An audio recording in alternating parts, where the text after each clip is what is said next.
money maker is get clarity. No, I love that because it's like the North Star when you're clear as Exactly. to, this thing is still worth it. But if the vision aligns with where you want to go, then obviously these little decisions, even though they're very hard, obviously in the moment, because like you said, you had to take another risk. But all of those experiences, I believe, stack and they become, information that you need for the next decision. And you start to make back whatever losses you've had in something else that comes along your journey because now Correct. you're wiser. And that, the courage that it took you to be able to dip into another pool of money to be able to generate the cash to keep your people because you already trained them aligned with the big decisions of keeping the business and just adapting it to whatever was going on in the world at that time. And it worked out for you because you still had that clarity as to that was the thing that you wanted to do anyway.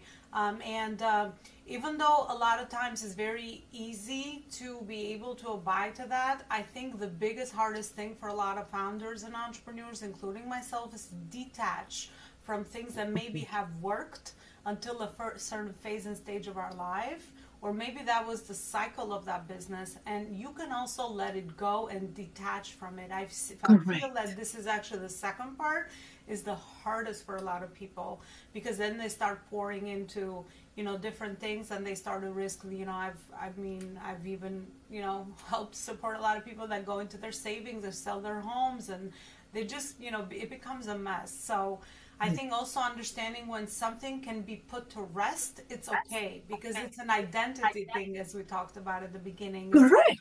It's like, oh my God, it's a thing. I invested so much time, and our brain never wants to let it go. It's like our baby. But also being smart with the phases and stages of business growth. And a lot of times, business can rest for a little bit until you start to figure out, okay, what is my next move? It's like chess. It's like playing chess.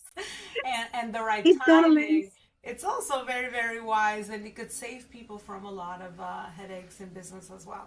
Well, Lenore, me and you can go on and on because the business world feeds both of us, and we love it.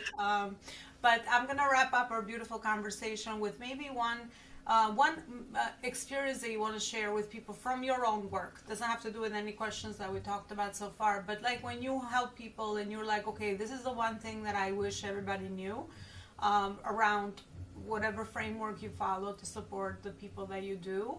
This is the one thing that I want them to know, even if they don't pay me. It's like almost like this is my contribution to the world for free because I've seen so many people, and that's what happens. You get patterns when you help so many people, and they start to repeat. So you're like, okay, this is the thing that always shows up.